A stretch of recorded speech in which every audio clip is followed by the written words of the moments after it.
Hello viewers, welcome to my channel Learning is Now Easy. This is 502 and today we'll discuss Unit 9, 10 and 11 and this is Unit 9. So let's see the first question. State at least 3 references of an integrated teaching from the traditional subject-based teaching. So the first point is combining related concepts from different subject areas. Number 2, developing teaching learning on real life themes going beyond the textbook experiences. Number 3, combining different methods like project, observation, etc. And number 4, flexibility in time schedule and grouping student. So let's move to the second question.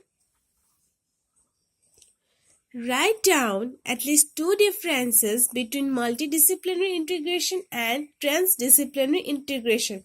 So you can see I have made a box.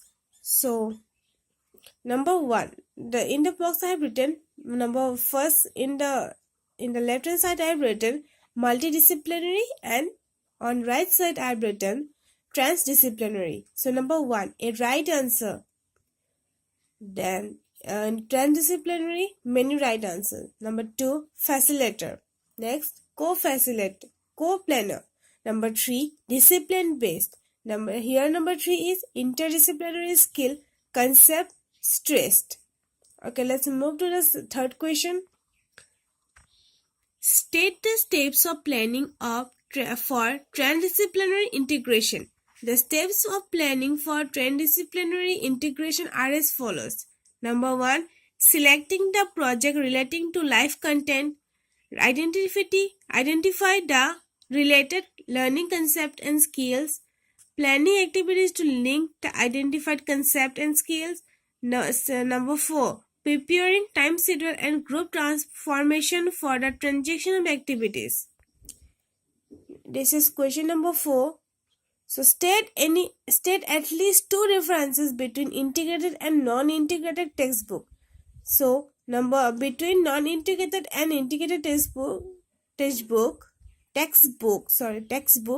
Number 1 is the former is based on subject specific content, whereas the latter is based on real life themes, context and situation. So number 2 is the former is based on given knowledge, skills and the latter is based on exploitative knowledge and skill.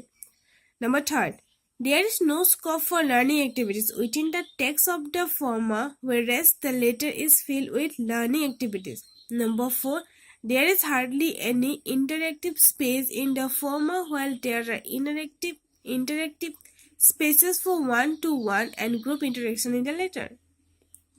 So let's move to 502 Unit 10. So let's see the first question.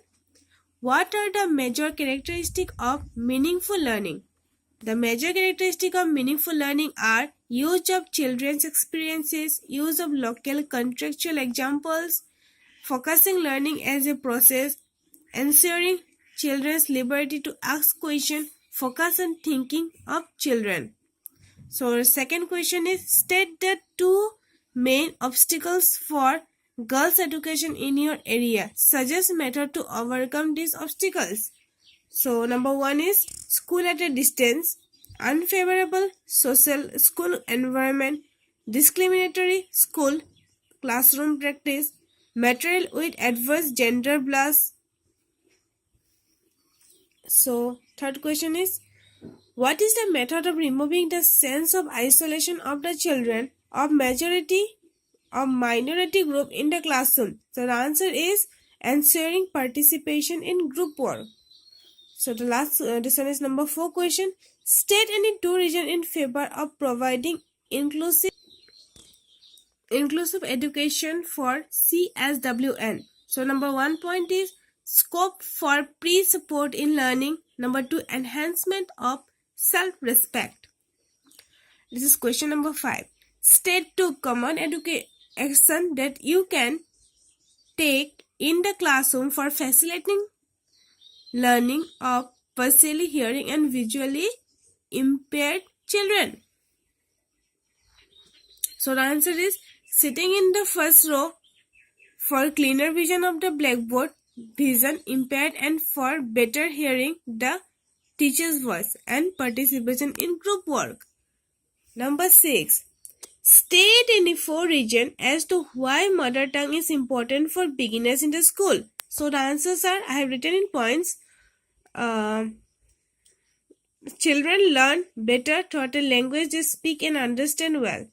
Second point, learning to read and write is easier in a familiar language. Number 3, concepts are being understood through mother tongue. Second language learning is more successful with a good foundation in mother tongue. Indigenous knowledge is best learned through indigenous language. Last one, children with a solid foundation in their mother tongue develop stronger literacy abilities in other language. So let's move to question number 7. Write 4 major strategies to solve problem of tribal learner in your school. So number 1 is using mother tongue as a medium of instruction, using socio-cultural content and flock material, adapting the existing textbook with local language. Number 4, using local contextual TLM in learning teaching process. So number 8 is state the characteristic of an ideal multilingual classroom. So the answer is free use of more than one language including the student home language, use of locally available flock material, more group learning, free interactive among student and teacher, presence of support from local community. So then the question number 9 is what are the 2 important characteristics a teacher should possess to manage the MLE class efficiently? Fluent in student home language and also in other language, report with the students. So let's move to unit number 11. So this is 502 unit 11 ICT in learning. This is a new lesson and this is the first question. What are the different tools of ICT which can be used in the learner-centered approach pedagogy? So the answer is situating, constructive and situating tools of ICT. So the next question, what are the different form of ICT tool? Answer is audio, video and audiovisual. Number 3, what is the integration of ICT in the classroom? So the answer is use of ICT tool in the pedagogical process. Let's move to question number 4. What are the tools that can be used in the process of assessment?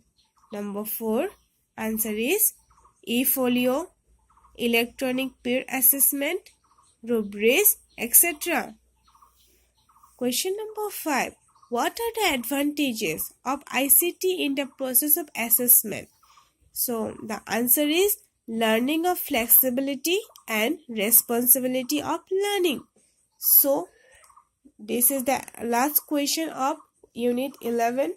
In my next video, I will discuss the further units and don't forget to subscribe my channel for my latest videos. Thank you.